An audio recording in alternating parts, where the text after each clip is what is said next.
Hello and welcome to the Mental Health Gaming Podcast. Once again, I am Bradley, and, well, he's learned himself a bit of a lesson this week.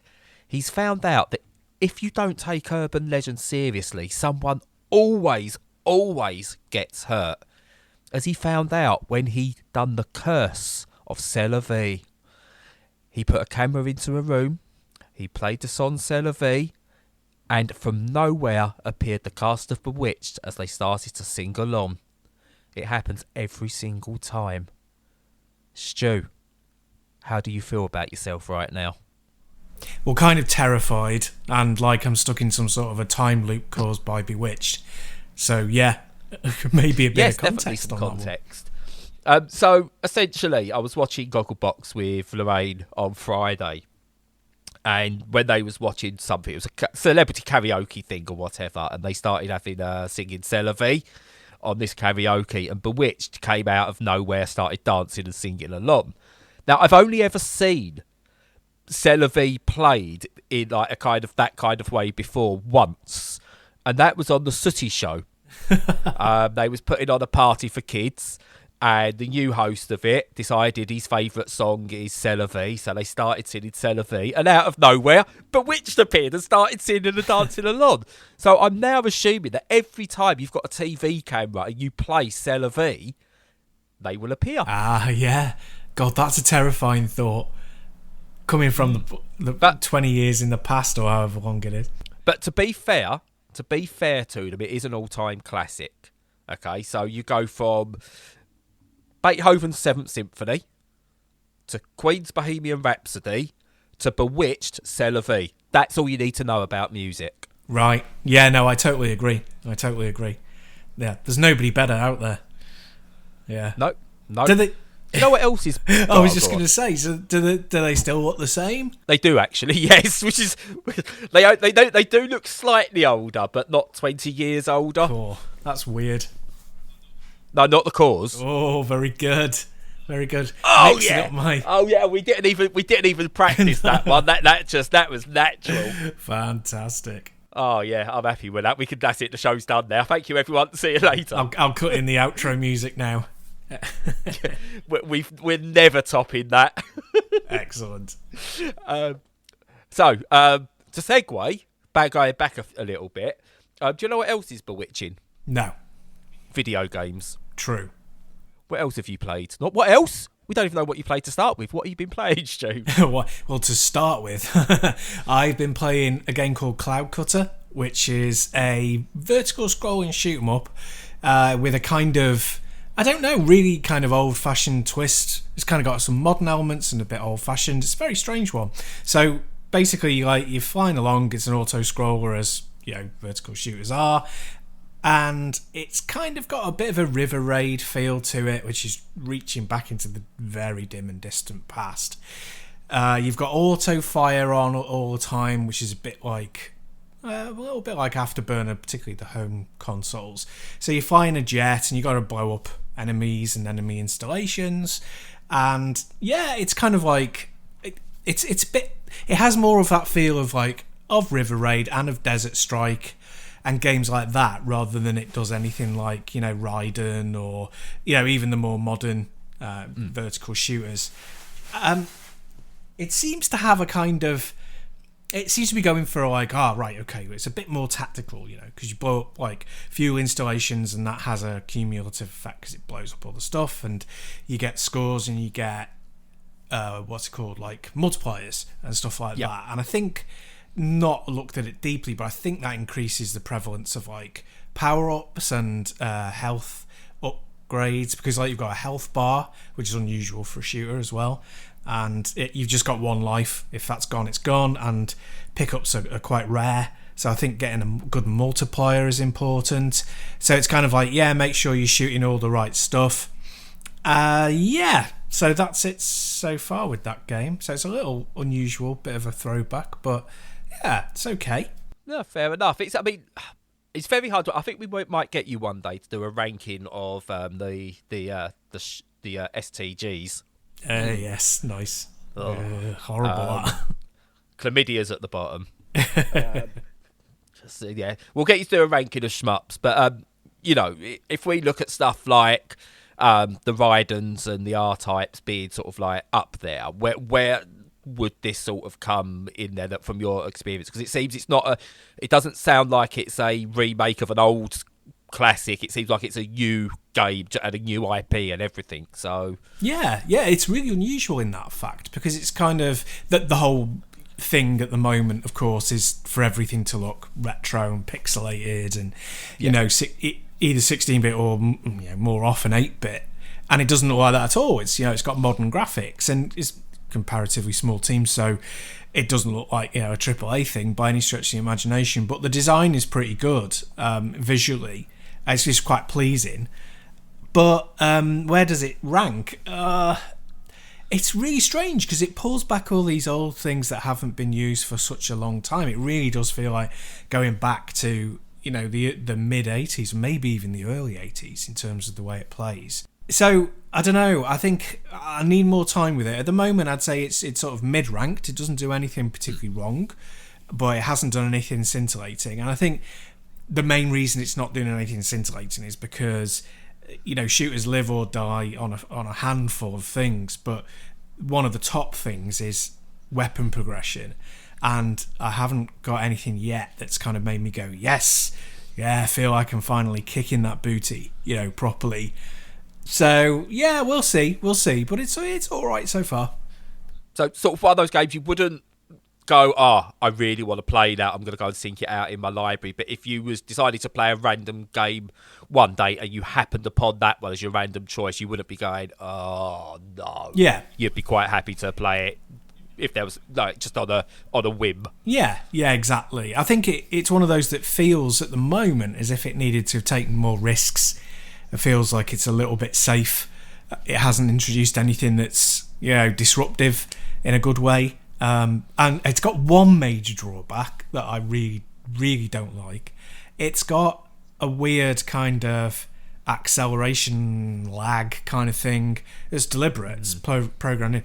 When you move left or right, it starts off slow and then increases in speed. So obviously you're used to shooters being like an instant response, against the laws of physics. But this seems to have more of a laws of physicsy thing where you do have a little bit of lag between the input and the action, and it's, as I say, programmed in, which I don't know. I don't know whether that's going to work longer term, but we'll see. I'm going to continue playing it and just see what I think. Yeah. I mean, it's good that they've not just gone for let's just copy this game that we liked. It looks like they've tried to do, or sounds like they tried to do their own thing, which is good. But yeah, acceleration in shoot 'em up, ship movement. Yeah. Doesn't. Yeah. It's a bit funny. I mean, Desert Strike is a good comparison. Not that it controls the same, because it totally doesn't. It's a helicopter versus a plane. But that has that kind of, you've got to factor inertia into it and things like that. But that's designed around that, isn't it? And it's the angles and everything. That's it. I was going to use the exact same phrase. It has it all built into it. Yeah. It's all designed around that. Whereas, this isn't necessarily like that. So we'll see. But it definitely intrigued me enough to keep playing, and I want to kind of complete a couple more levels of it. So yeah. Excellent. I mean, they're games that are right in your wheelhouse. Yeah. You do like yourself a shoot 'em up as much as I like indies. So you'll have no surprise whatsoever that the first game I've been playing this week, or over the past couple of weeks actually, is an indie, and that's Maneater. Now, I never played this first time. I've been waiting to get the Switch version for a while, and I'd kind of given up that I was going to get code for it, and thought, I'll buy it at some point now, wait for a sale. But then I got code. I was like, sweet, okay, give this a go. And all I can really say about Maneater is it's just big, stupid, dumb fun. And yeah, there's something really satisfying about being a shark and doing damage to things and killing the human race as they try to enjoy things. And what I really like about this, it obviously comes off the back of the LOL random style games that you had with like Goat Simulator, Surgeon Simulator, I Am Bread, and Bee Simulator and all things like that have done the rounds. Mm-hmm.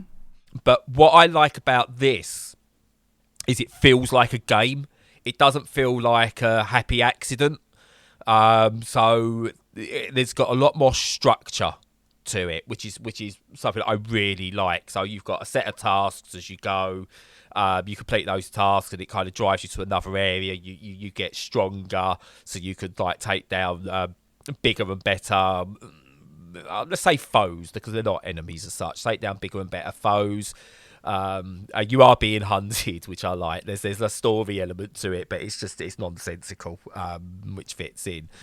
And what really got me, I expected I'd play it for an hour, and then I'd be like, okay, yeah, I've got this now, and that's the game.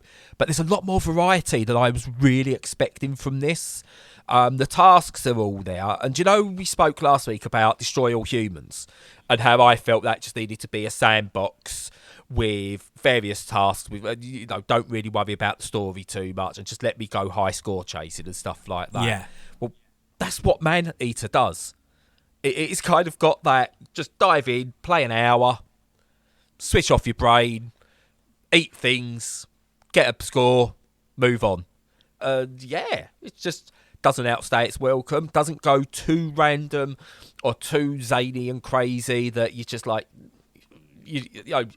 Goat Simulator just got stupid in the end and where it went, and it kind of lost its initial charm when it was just a one-off. This, I think, doesn't outstay its welcome at all. It's fun to the very end. It's not overly long, and it's a game where I'm not going to go back to it now, but I think in a couple of years, if my kids go, "Oh, Dad, what's this?" I'll go, "Oh, it's Man Eater." Go on, we'll stick it on and have a go and have some fun with it. Yeah, really, really interesting game. And it's back to the idea of games just being fun for the sake of being fun, and I like it. That is cool. Yeah, it sounds like completely different in execution to that Fight Crab that I played and reviewed. Yeah. Which was, that was kind of just like, that was all gimmick. And you got sick of it within about 5 minutes because it was just, controlled badly, graphics weren't great, the whole kind of premise of it was funny for about 30 seconds, So, it sounds like it's gone the opposite way and actually made a decent, a half-decent at least, game out of the premise. Yeah, you soon forget about the gimmick, and that's what I liked about it. It's still, if you go into this as a game, you will find lots of fault with it. So the gimmick helps it, but you soon forget that the gimmick is, like I say, unlike other games where you go, "Oh, this is the gimmick," and it's that all the way through. You kind of look more to the game elements, whereas I think if you'd have gone into this with like a serious structure and things like that, you'd find a lot more fault with it. But you kind of forgive a lot of the quirks and things like that because it is a gimmick game, but it's not the main thing. So yeah, fair play to the developers there. Really good fun game. Cool. Good stuff. So what else have you got your teeth around? The Segway game is on point this week. I've been playing a game called Voidrun, which came to me in a very strange way. Well, by my standards, not by regular human being standards. But you bought it. Yeah, instead of stealing it. No, I saw it and I bought it. Yeah, that is a very odd one. I normally wait till it's like a tenth of the price of it was originally. But no, what happened was I just saw it on a promoted tweet, which I never normally follow that stuff. I never go on Twitter normally, apart from like the odd time when I'm really bored or when I'm promoting the channel. Yes. But I was on there, and it was just like video games, like really broad like type of Twitter category, and it just had this short video of the game running, and I was like, that looks really good. So I checked it out on Steam, and it was like £3. So I was like, yeah, I'm getting that. And what it is, it's kind of like a mix of a kind of blend of Kicks and Defender. So you're a little spaceship. It's like a top-down view. It's a wraparound, like on a planet. So I suppose Super Stardust to be a better comparison than Defender. Yeah, and you kind of like flying around the surface, and you've got to blow up enemies, but you do it in the same way as, similar way as Kicks, in that you drop bombs in a line or into a circle and entrap the enemy, and then they blow up. But you have to complete the circle before it explodes. So it's a really, really simple concept, but works really, really well. So you just zip around, and then you can improve all of the. You have a randomized set of buffs at the beginning, because you have to pick your bombs back up after you've dropped them, whether they explode or they don't, and you can get a wider field for absorbing the bombs back, so you can be further away from them to grab them back up, and things like that, and extra bombs and stuff like that. And the more bombs the better, because the enemies are really, really aggressive, and they can switch direction really, really quickly. So it's bloody hard, because you've got to make a really tiny circle around these vicious enemies that are often spitting bullets at you as well as trying to hit you physically. But it's just really good. It's dead hard, really absorbing, and it's kind of a little gem, really. Yeah, that sounds really interesting. You sold me at Kicks. Yeah. In all fairness, I want to see more games with that mechanic. Yeah, I love that mechanic. Yeah. But yeah, that sounds really interesting. The way you describe it sounds a little bit like the round the planet levels that you got in the third Geometry Wars. Right. Yeah. But built completely around that rather than just being a level. So, yeah, I'm all for that. Something that takes when it's I take it's a high score type game. Well, one of the best things that seems to be about it is that it's got 3 modes. And I've been playing classic mode, which is you've got to beat 4 planets and you've won. But there's... So just to interrupt, it really sounded like you was writing the back of a cassette tape box for an old Spectrum game then. It's got 3 modes! Yeah. Yeah, when that used to be a really big thing, but the big yellow star explosion around it. 3 modes. Yeah. We're back to them. Go on, carry on. I shouldn't have. That's right. Yeah, no, we're back to them days again. It's got a classic mode where you've got to defeat 4. Not defeat 4 planets, but you compete on 4 planets and got to win those, and then that's the game done. There's a arcade mode.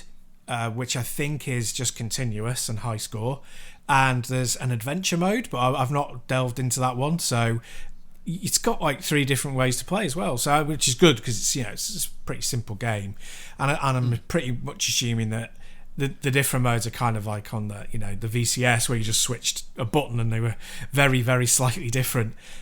But yeah, no, the core of the game is really good. It is much more like a puzzle game than it is a shooter, because it doesn't really feel like a shooter when you're playing, but the aesthetic's good. I mean, if you're off that whole retro pixel sort of aesthetic, you won't like it, because it's very, very 8-bit. It's monochrome, but yeah, I really enjoy it, and it's one I'd definitely recommend people pick up for for that price as well, for around £3. Definitely go for it. Oh, see, the more you describe that, then do you know that GIF of Vince McMahon getting more and more excited? Yeah. That's what I was doing. Is the more you describe that, it went further to oh my god, yeah, I'm sold. I'll have to give that one a go. What's it called? Voidrun. Yep, Voidrun, all one word. And I'll just check my notes now to see whether it is still still on sale. And the notes, yeah. Right, so yeah, it is still, as we speak, on sale for £3.09 English pence. So, yeah, 9 English pence on top. Yeah.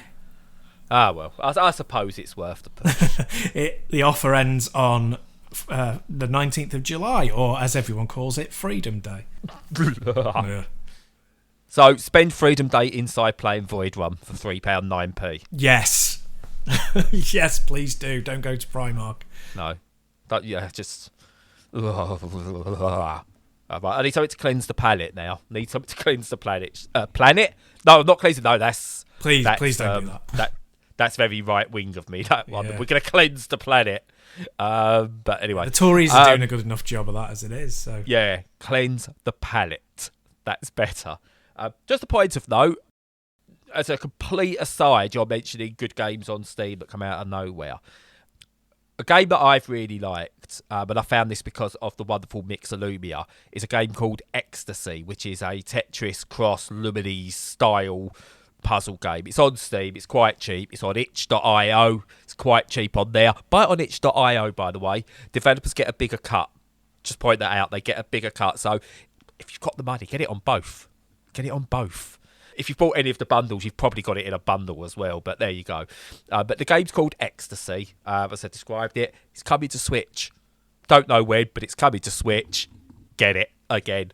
It's going to be one of those puzzle games that I own across multiple platforms at some point. Yeah. But that's not the game I want to talk about. That's good, because that's the third time you've said about Ecstasy now. So I think people have got it. Good. Yeah. Yeah, it's really good. I'll talk about it again, trust me. Fair play. And Mixolumia. Any chance I've got to talk about some of these games, I definitely will. Go for it. But a game that's a bit like that, it's nothing like it at all. It's probably the closest I get to enjoying a AAA title, but I think this comes under the mid-tier or AA. I've been playing A Plague Tale Innocence. But unlike you normal human folk, I've not been playing it on solid ground. I've been playing it in the cloud. And that is because A Plague Tale Innocence recently released on the Nintendo Switch as a cloud version, because the Switch can't run it natively. Now we'll come to my thoughts on cloud games with this in a second. Most people know what the Plague Tale game is. They know there's a sequel coming, which is, I think, Plague Tale Requiem, and it's got rats, lots and lots and lots and lots of rats, because that's a mechanic now. But it's scary. It looks good. And what I really liked about it, it's my first time really in with it. It's got a really interesting story, and tells a story that, again, I don't think it's one of those that would carry over to a film particularly well or anything like that. But because of the involvement of a game, it works really well.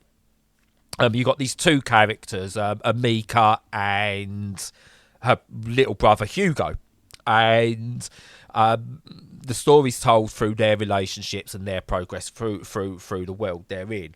And one of the things that really got to me was the characterisation of these two. You felt a genuine sense of love for each other, and that Amika really wanted to protect her little brother and things like that. And that really, really did shine through in this game. But it really did surprise me. And there you've kind of got the overall thing. I suppose it's like a survival horror RPG story-driven type game. And it just really, really works well. And I found the game incredibly tense throughout. I was on edge playing it. I had headphones on, and the darkness, I think the issues I have with my vision as well sort of really emphasised. I was having to really peer into the game to try and sort of like see what was going on. So I was really intensely into it, and it scared me at times. A couple of jump scares here and there. Not terrifies me. I don't get terrified because, again, I can distance myself from these things. But it really did draw me in more than many films would, or book even. And just, yeah, it's an experience. A really, really, it's clunky in places. You have to forgive a couple of bits because it doesn't have the millions and millions of dollars budget that some AAA games get and stuff like that. So you have to forgive a couple of bits. But for a game like this, just, all the different elements come together to create an amazing, amazing experience. I'm about 2/3 of the way through at the moment. Got a bit more to go. And I've had to take a break to play some other bits while I've had good vision for a couple of days. But, really, really good. Excellent. So what's interesting about that? I mean, it's interesting anyway, but the most interesting part is the sort of cloud gaming aspect as opposed to, streaming. But I suppose it's kind of... So has it got like a small install base on the Switch itself? Just like a... First questions first. Are you playing it off cartridge or are you playing it off, off memory card? No, it's streamed on the card. It's streamed. It is a stream game. It's a cloud-based streaming game. It's fully streamed. Yeah. Gotcha. Yes. Okay. So I was wondering whether it was a kind of mix and match approach where it has a lot of the assets local but streams the rest of them in. But no, it's fully streamed. Right. Cool. Gotcha. Yeah. So what it does, has got an install, so it treats it as a game. It doesn't treat it as a service. It treats it as a game. So with want of this, I got this as an American code, and I tried it out to play it on a British account, and I could do that. So it treats it as a game. It's not treating it that only the person on the account who bought it can use it, because that's so yeah. It treats it as a like normal Switch game, and it's a couple of 100 megabytes, I think. It downloads as a shell. And then you kind of need to sign in, and you need to wait for it to give you, to almost boot up in a way as it finds you a server plate somewhere that you can get onto it. But it's no longer than like most games are to boot up natively. Playing it handheld, I noticed one occasion where it spluttered and like lagged and struggled and broke up the image a bit and stuff like that. Aside from that, I forgot I was playing a cloud game. Wow, well, that's good. Now, I don't notice things like frame drops and things like that. I've only ever really in racing games ever noticed a difference between 30 and 60 FPS. Does not bother me one iota. The murky graphics, so when I've played like The Witcher 3, Doom, things like that on a Switch, the lesser graphics do not bother me one iota. Now, that is not to say other people who are sensitive to it won't have that issue. If you are sensitive to these things, I reckon you might find more issues with it. But on a technical level and enjoying the game, can't fault it. Being able to play games like this on a system like that I otherwise wouldn't, yeah, more than happy. Again, what would I like to see from this cross-save? Because I'd like to then play this maybe at its fully best on my PC without having to start it again. But that's by the by. I'd hope that's something that comes one day. It's just not there yet. Yeah, I mean, I won't rehash the thing about the cross-saving because we had a big discussion about that a few months back. Yes. But yeah, that it's becoming increasingly necessary when there's, streaming is involved, without a shadow of a doubt. Absolutely. But yeah, no, I mean, my streaming experiences have been, well, it's really strange because it's kind of, I do it in-house, as it were. Like, I do my own version of it. So I have like Steam Link running, which is Steam's own proprietary software, and that works pretty well. The lag is noticeable, but it's not terrible. But I haven't, and I've streamed in some Xbox games as well using, using Game Pass, and that was pretty successful as well. Generally, like you, I don't really run into problems with buffering or, it just like completely lagging out or crashing or anything like that. But you do kind of have to put up with a almost continuous feeling of lag, which is fine for quite a lot of games. But then there's the odd one like racing games where it's the difference between life or death. And I get the sense that it's been pretty much sort of solved with... oh, God, the name of it's dropped out of my head. The big one, the big Google one that they've stopped. Stadia. Yeah, that's it. Yeah. I get the sense that it's been fixed pretty much with that, but even so... I don't know. It's going to take a lot to get over the laws of physics in that case. Yeah, no, we'll talk more about the actual streaming technology, I think, again another time, because I think it's important. And I've been doing this since on live. I've been intrigued with the idea of streaming games, and again, just to look at it, with certain games like A Plague Tale, I think it works perfectly. I wouldn't play a Twitch-heavy style like shmup or a competitive shooter or Street Fighter or something like that streaming, because you lose what you need for those games. But for story-driven games, I think for most sports games, for everything, you can adjust for most single-player games easily. And it's it's never going to replace, but it's a definite supplement.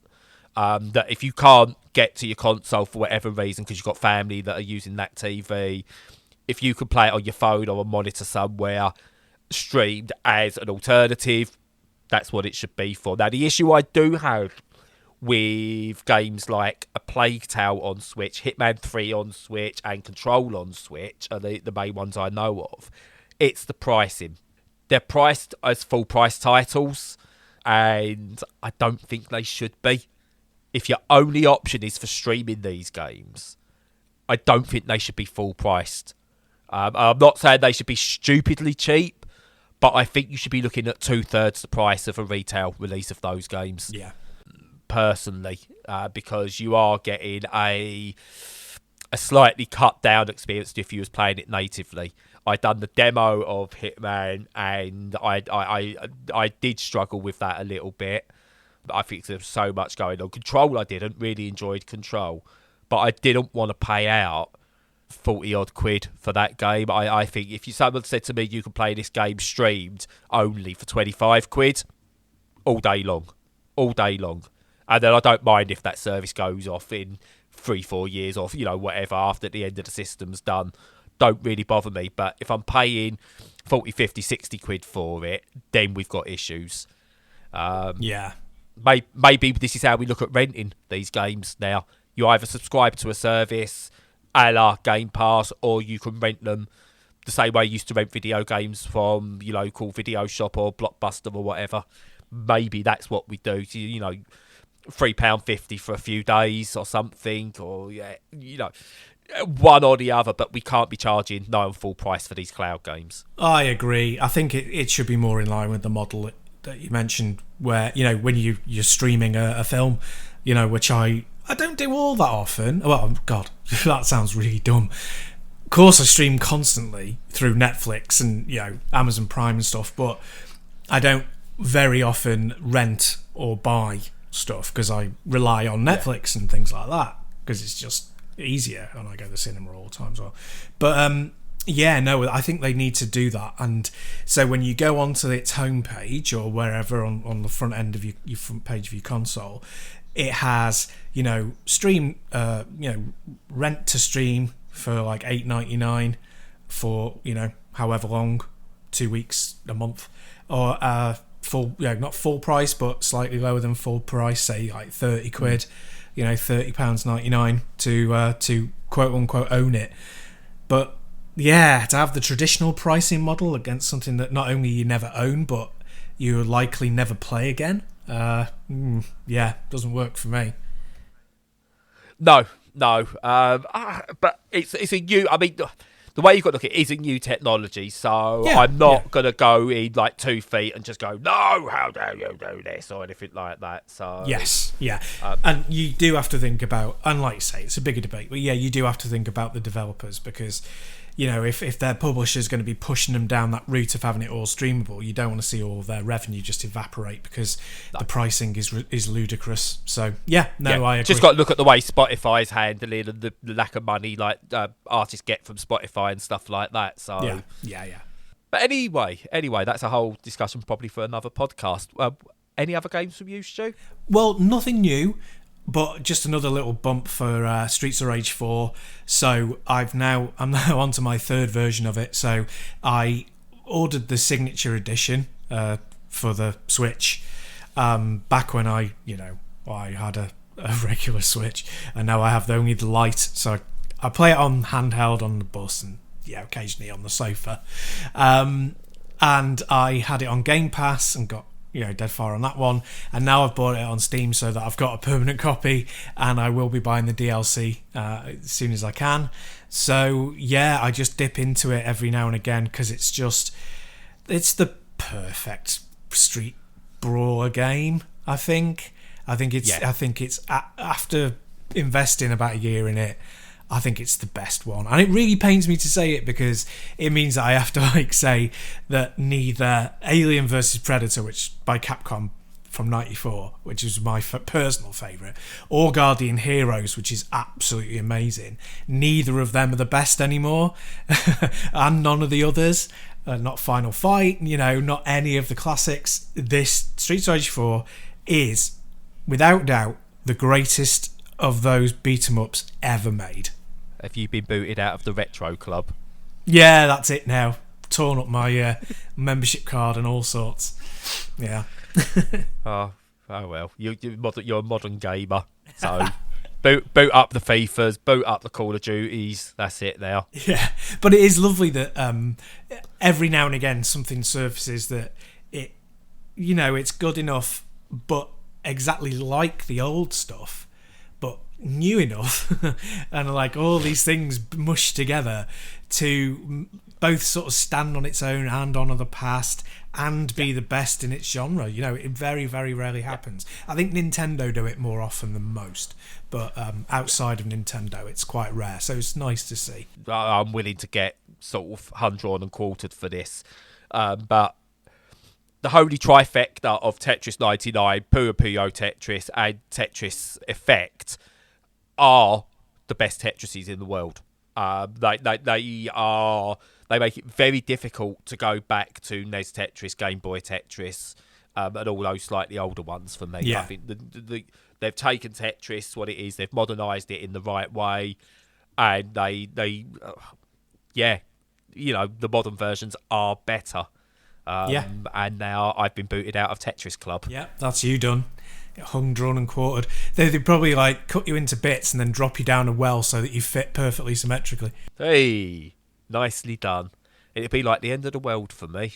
It would. It would. Which leads us nicely into my third game. Because if it was the end of the world for me, I could join a club. And it would be called the World's End Club. Nice. Yeah. Well, no, actually, the main cast are in something called the Go Getters Club within the game. But the game's called the World's End Club. Fair enough. So, I don't know, you don't play the visual novels, do you, really? I generally absolutely despise them. So, basically, World's End Club, it's a new game from the creators of both Danganronpa and the Zero Escape series, so 9 Hours, 9 Doors, whatever it is, and Virtue's Last Reward and Zero Time Dilemma. It's basically from those creative minds. And I didn't realise this when I first played it. I got a code for it and I didn't realise it was that's what it was. And I just went, wow, this is a lot like Danganronpa and Virtue's Last Reward, isn't it? And then I done a bit of research and went, oh yeah, that makes sense. Right. That'll be why. So basically, the premise is you're part of this club called the Go Getters Club. You play this one character within the club, and starts off with that you're given like these series of tasks that you must complete. But the hook is your task is on a wristband of someone else that's trapped with you, and only one person can win, and everyone else has to be killed. So you've got to find out your task from someone else, as well as stop people getting your task, stopping others from completing their task while you complete your task. And you kind of it presents it in a way that's very much like Danganronpa. So a bit like Monokuma, you've got this character who's this over the top zany type thing that's like evil. You can sense the evilness within it. And instead of being pure visual novel, it's kind of got some light platforming and puzzle platforming to it as well. And to be honest, the platforming's very basic. It could have almost done without it, but I get why it's there. The puzzling in these parts is really simple, so it's not going to be a spoiler of any such. But in an early one, you get blah blah blah to the end, and to complete your task, you've got to do a certain thing. But to do it, you've got to catch someone, and they're running round the level, and it kind of goes in like it wraps around. It's almost like in a circle. So they're running, and conveniently at the start, there's a drawbridge you have to lower. And then sort of like, oh, how are you going to stop them? Because they're faster than you. Well, I got it before I even got the hint. Was right, as soon as I cross this drawbridge, I'm going to put it up so he gets stuck. That's the level of the puzzles you've got to deal with in the platforming sections. It's not brain bending, Right. but the game kind of starts off, and it starts off quite small actually, and then branches off into these other things. So you start off in like this underground facility that you're trapped in. You think, oh, it's going to be just like Virtue's Last Reward or Danganronpa, where you're in this one location for hours and you've got to do it. But it gets past that, you escape, and you go out into this kind of outer world, and then it kind of goes from then on. You're on this really long adventure till you eventually find the big bad at the end and stuff like that. Now, it's not as good as Danganronpa or the Zero Escape games, especially not Virtue's Last Reward, which is the pinnacle of that trilogy for me. But what it does is it leans into story and characterization so well, and that's something both the other aforementioned games do. You really get a sense of each of these characters has their own flaws, but they're all likable in their own way, and it just works, and the story is enough to keep you hooked. So you kind of forget the average gameplay parts of it and just get drawn in by this story and the decisions you have to make. There's moments of entrapment, there's deceit. It's like playing a really game of Cluedo to like extreme levels. And I don't want to say, I'll try not to go too far into what it is, because anyone who's interested in those sort of games will need to play it. But I don't want to ruin it for anyone, because story is so important. But yeah, just World's End Club. What came to me out of nowhere, absolutely adore it. And yeah, I'm glad I got to play it. Nice. Yeah, it's one of those funny ones. It's like, we don't really have the debate anymore of, is it a game? It's kind of like it's a broad church and everybody's welcome sort of thing, which is good. But they've never really appealed to me, and I've had a blooming good go at them, to try and convert myself, and it didn't work. So we'll sort of hold them in high regard, but they're just not quite for me. Yeah, no, there's plenty of these types of games that I can't play. I just get so bored because I might as well be reading a book. I'm actually like that with a lot of the walking simulator type games, which tell wonderful stories, but they just lose me. Yeah. Whereas the interaction in Danganronpa, it's a mystery. It's more like these are more like choose your own adventure books. But they've added levels of like intrigue and stuff like that. It's the same with the Ace Attorney games. Are clearly visual novels, but there's enough there that you don't think you're playing a visual novel. And I think Danganronpa and Zero Escape do that, and World's End Club does that just enough too. And it doesn't. There's no sections where you're like, oh, can we just do something gameplay wise now? It doesn't drag on too long at any one point, so it's balanced well. It's just, unfortunately, the gameplay sections are middling. Right. Yeah. Makes sense. Does sound like a very good version of that kind of style. Yeah. I mean, it's essentially a choose your own adventure. I can't. What's really great in I'll just point out the one early bit. It's like it's in the intro, so it's presented in this anime style, but then for some reason it goes to this, even though you're in this anime world style type thing, it goes to this cutscene that's meant to be like a movie. You don't realise it, but it goes to this, the old PS2 cutscene graphics. Yeah. Like the very smooth skin, like still doesn't look like realistic enough, but the very smooth skin type looking things going on. That PS2 to PS3 era. Yeah. Kind of, it kind of cuts to something like that. So it's kind of like brown and everything's like tried to be shaded correctly. And I'm like, what? I don't know what's going on. And then cuts back to like this anime style after about 3-4 minutes. I'm like, what? It's like, did that just happen? Yeah. Why? But it's never brought up again. Just like, I don't. I like it. Was it meant to be? Was that what they was trying to do originally, and that's what it was going to be, and they thought they'd homage it? I don't know. I just went, what? I might have to watch that on YouTube.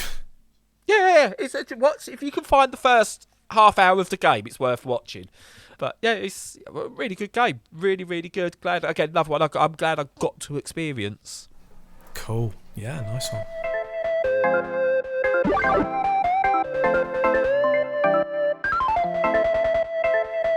So, talking about the end of the world, gonna point out, if you lose a football game, it's not the end of the world.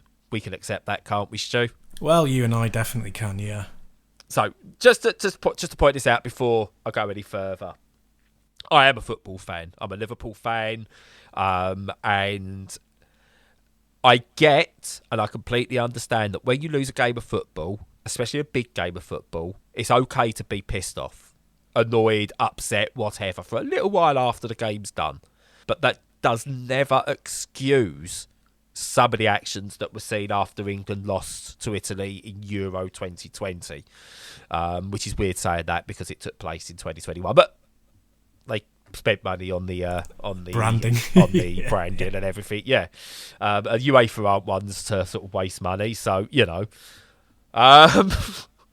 So, but yeah, as soon as Bukayo Saka stood up to take that penalty, I don't really care for England international football on the whole. I enjoy tournaments, but I don't really care for international. But as soon as he stood up to take that penalty, I just went, don't let a kid take such an important penalty. Right.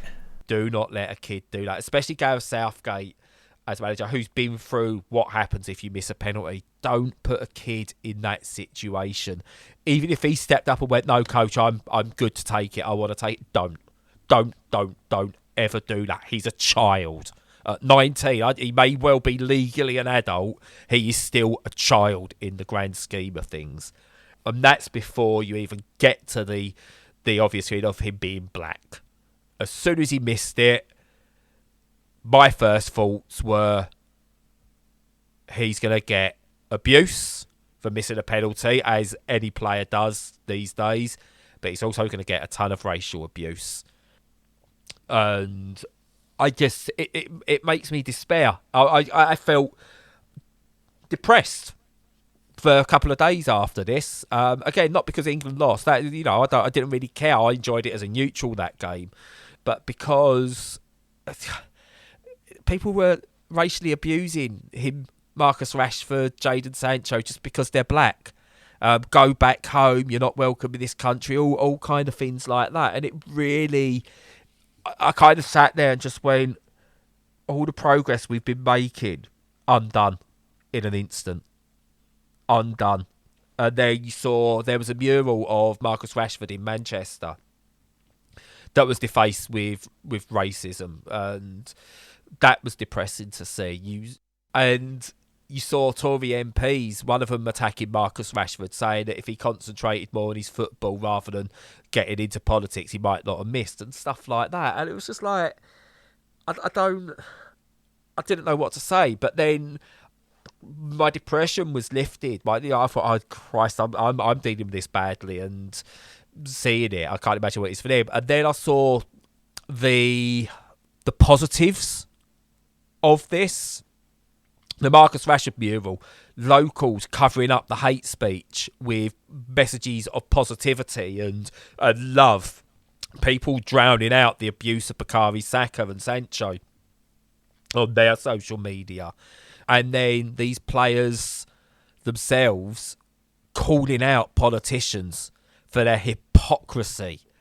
And not just sitting back and just going, no, we won't say anything. And, Tyrone Mings absolutely tearing Priti Patel a new one for her utter hypocrisy at saying how disgusting the racism was when she said, gave them crap for taking the knee and things like that. So it's been an emotional roller coaster for me in terms of seeing the reaction to it. That's even without going into the England fans who started violently attacking Italians and people of colour or Asian descent outside the ground, but it's been such an emotional roller coaster. But my lasting feeling is I think we've got some hope out of this in a moral way, not the football in sense that this England team are great and they're going places, but you look at the moral stance of it.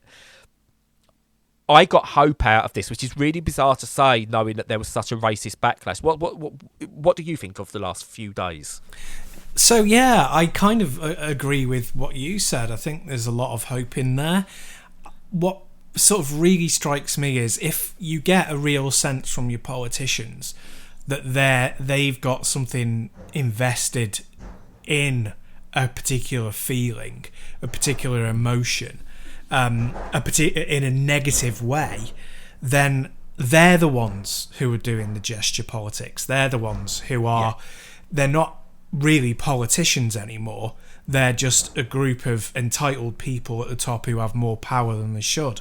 And it really struck me that I mean, I'd already thought that, but I mean, it really came home to me because they really put themselves out there, the Tories, with this. They really, really did. And it's one of those things where, in the past, like, the Tory party just wouldn't do that. I mean, it pains me to say anything positive about the Tories, but they just wouldn't do that. That's not the Tory party way. They'd be like, what, they're earning? They're making money for us? They're brilliant. Do you know what I mean? It would just be like, they're the kind of capitalist ideal. They come from, these kids come from nothing or very little. They work really hard and they make a lot of money and they promote, the UK, well, specifically England in this case. That's every Tory ideal wrapped into one. And they have wrapper around that I don't like. But,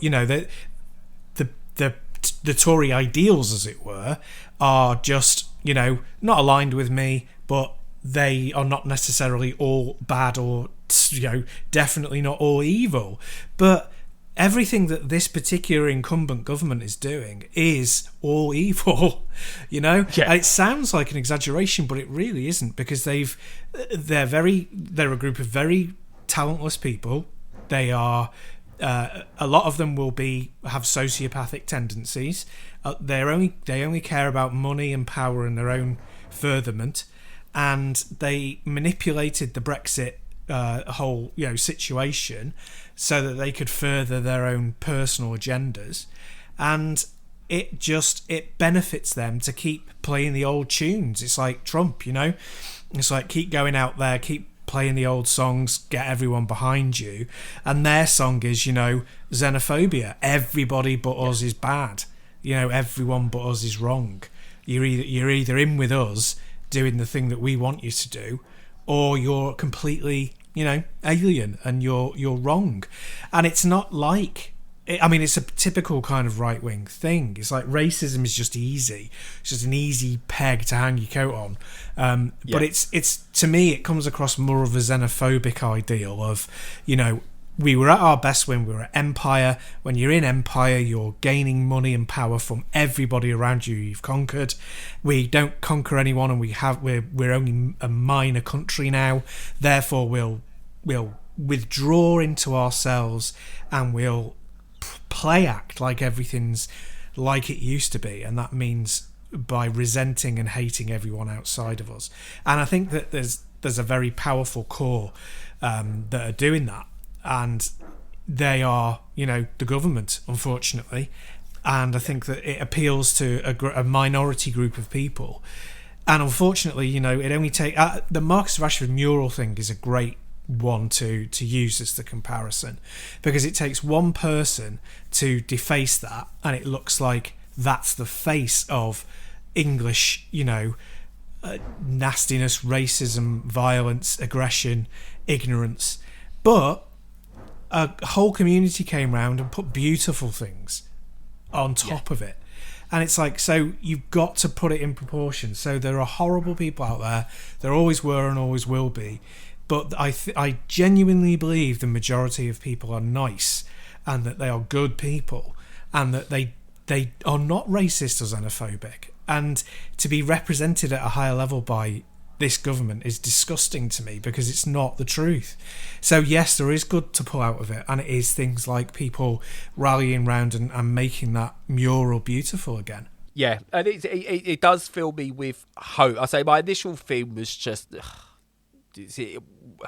I don't know where we're going, but I honestly think, and I've said to a couple of people, I think we'll look at Monday the 12th of July as a red letter day, because that's the day that heroes and footballers, rightly or wrongly, are seen as heroes by so many, especially young people. Heroes stood up and went, no more whatsoever. Yeah. We are fighting back. We are not going to be silent anymore. We're not just going to sort of like hide. The best example I saw was a Daily Mail commenter, I can't remember who he was called, I'm not going to dignify his name because I don't know what it is, saying that we've got to stop with the knee, we've got to find something that can be agreed upon. And then there was a backlash to that, people going, if the knee's making you feel uncomfortable, then it's working. Yes. So no, we don't need to find a gesture that makes racists comfortable. And yeah, I was a big one of, is the taking the knee actually working? Do we need to see it continually at the start of a game? Not because I don't agree with it, just because didn't know if it was working or not. Sure.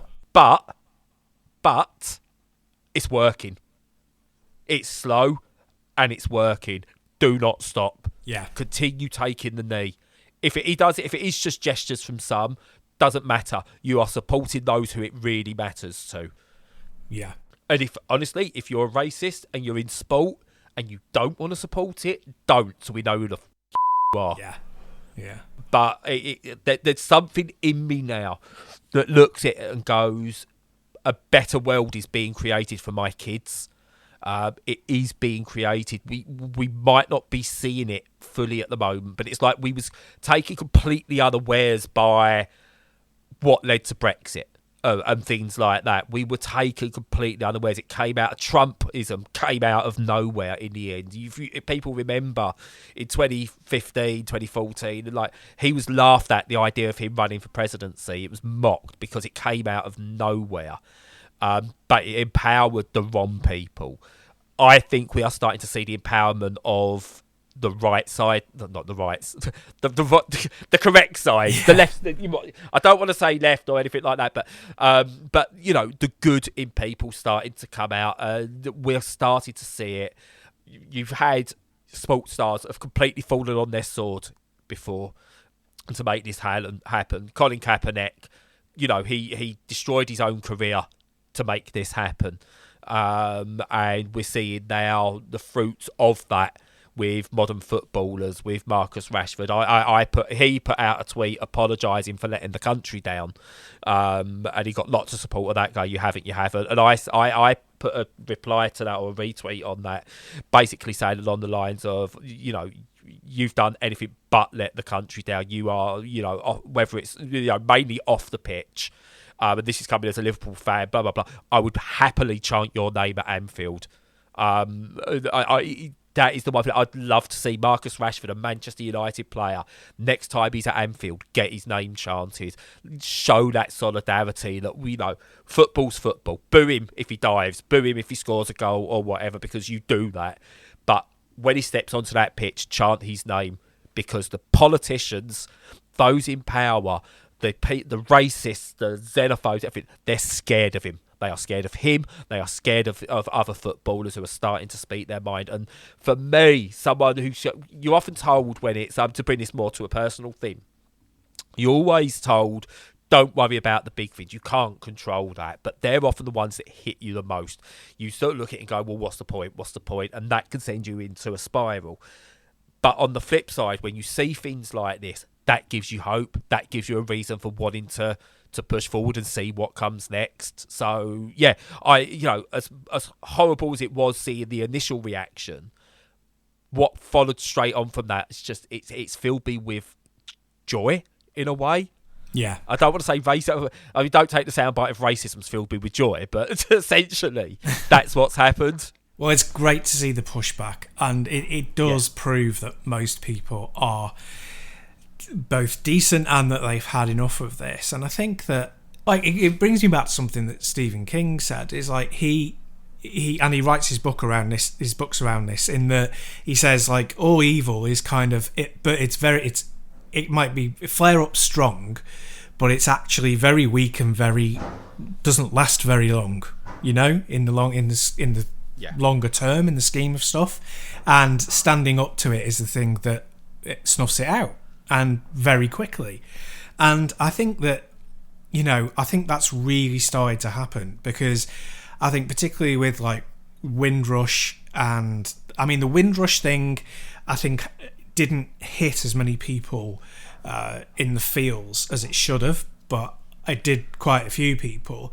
Yeah. But I think Grenfell really did. I think that everybody could relate to that, you know, to what happened and the government getting away with it. And it firms up the people who don't already support the government, don't support this brand of Tory. It firms up their belief in something else. And to me, when, like, I don't follow club football, so I didn't know any of these guys till I started watching the Euros. Well, I knew Marcus Rashford because of all of his good philanthropic work, but the other guys I didn't know. And then when you start hearing about them and what they do and how they present themselves and how they've that they're using their position to do good, and you're just like, that's amazing, and it was all like positive before all the horrible stuff at the end. And I'm really hoping that people in the wider world, in the rest of Europe, see that as well. That they don't just see the horrible stuff that happened, because it did happen and it shouldn't be brushed under the carpet. It should be tackled. But I hope they also see, taking the knee, being respectful to other players, the stuff that they do in their free time, their charity work, their intelligence, and the way they pay back to their community, and the fact that, many of these guys are black, and because they're black, that makes it even more hard for them. And why you can't ever say I don't see colour, because that's stupid, because you have to bring into account people's personal experience, and that includes their colour, because that affects how they're treated. And it was all positive from that. And on a purely football level, at the end of it, when we lost, I was like, well played, you were great. I'm sad, but absolutely brilliant, beaten by the better team. It felt nothing like other major defeats of the past. It was like, no, that's great, we did the best that we could and the better team won. And it was done by a team that I can be genuinely proud of. So all of that part of it was great. I'm very, very hopeful. That foul by Chiellini, though.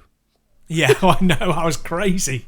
I was like, that started a debate. It was like, whoa! I saw a really good debate about that said yellow card should mean sin bin straight away. And I agree with that. I think it'd be a really good idea. So I'd like to see... A lot of the football rules need modernising. Yes. That's for certain. But there's too many traditionalists, unfortunately. But we're not a sports channel, so we're not going to talk too much about that. But yeah, this England team's the most likeable England team I think I've ever known. The egos aren't there, or they've got egos in the right way, shall we say. Yeah, they're not egotistical, but they have a strong ego. Yeah, exactly. And so, I'm all for them. I'm a club football person. Liverpool 100% first. I'd like to see Liverpool players do well at international football. If it depends who they mostly play for. So I was happy for Jordan Henderson if England had won it, but aside from that, didn't really mind who won it. But I just enjoyed the tournament, and I wish we could all see more people just do that. But yeah, everything you said as well there is absolutely spot on. And I do hope the rest of the world does start to see that we're not just English are all the same. We are different. There are some of us who would, rather sort of like be showing the good side of what humanity is in this country, because there are some brilliant bits about this country, unfortunately overshadowed by the worst bits. The one thing actually I want to just finish on, I wasn't going to mention this, but you mentioned about the idea that we need to do away with the cold seat of not seeing colour. I never used to believe that. I used to believe the idea of not seeing colour is how it should be. But you're 100% right. My mind was changed recently when I heard someone talking about it. Honestly, I can't remember a name, and they said we need to celebrate what makes us different, not hide it. We can't have everyone be the same. That's just not possible. And I was proud, because Lucas, whenever he had a friend, there's a friend, he was of Asian descent, and he never described him as Asian. He would always describe him by other physical attributes. He was like a tall kid or a short kid. He was whatever. And I was like, Lucas doesn't see colour. And I was like, and I went, no, it's not that he doesn't see colour. What he doesn't see is colour as the main factor of this person. Yeah. That therein lies the difference, and it's something I'm starting to learn. Is what can be considered as not seeing colour, as in I don't describe it as the black kid. or things like that. That's not that's not seeing colour. That's just you're not seeing that as the main thing. And that's what I like, because you have got to understand that black culture, black biology is different, and we need to understand that, and we need to sort of get behind that and accept it and celebrate it. Same as all the different sexualities, genders, things like that as well. Celebrate it. I agree. I mean, when we say celebrate it, I don't mean that every time you see a black person go and cheer and jump around them and celebrate, that's just taking it too far. But just appreciate that that's who they are. Totally. So, but yeah. But yeah, really weird. A lot of positives out of what could have been one of the worst weeks in the last couple of years, which would have been saying something. After what the last couple of years has been. But yeah, lots of positivity out of it. So I'm kind of glad, almost glad it happened. Yeah, well, I think, some aspects of it. I think we need to be seriously punished by all the governing bodies. I welcome getting absolutely caned, and not Harry caned, absolutely caned for what we did, and we totally deserve that. So we deserve all the punishments, any bans, anything that UEFA and the rest of the governing bodies can come up with. We totally deserve that, and it doesn't matter that it was only a small proportion, because it has a disproportionate effect. So we deserve all of that, and I hope that it teaches the right lesson to the rest of the populace that the violent voices get so crowded out and so minimised that they basically cease to exist. Yeah. Yep, 100%. Apologies to listeners for going on the politics side of it, but it did have a big effect on us this week. So unfortunately, it wasn't really any other major theme that could have been spoken about without it coming back round to this. But if you've got any thoughts on it, whether you think we're wrong or you agree or you want to expand on it, do get in touch on Twitter, or you can email us podcast@mentalhealthgaming.com. But I'm now going to pass over to Stu to do his outro bit, and c'est la vie. Oh God, they're going to appear, aren't they? No. There's no TV cameras, you're okay. Thank God for that. So yeah, no, I agree with everything that you said, and we welcome feedback. Welcome to be told, where we're going wrong with stuff. It drifted obviously away from mental health specifically, but I think that talking about something that affects the nation's psyche like that also impacts your mental health. And I think a lot of the people who perpetrate the violence have mental health issues, obviously, and that's not stigmatise people with mental health issues, or to say that you have to have mental health issues to be in this situation, because that's not true. But there will be a proportion that are, and that's how it's been weaponised really by people. So there's a thing there that if you really, we really would welcome feedback on that. And we're not perfect. Tell us if we're going wrong. But other than that, we're perfect. We don't get anything wrong. We know everything. No. So God no. But I hope that we obviously both hope that you're enjoying the content. Please like, share and subscribe in all the relevant places. Pay on Patreon if you can afford it and feel moved to, or pay one off on Coffee. And in the meantime, until next time, stay safe and stay sane.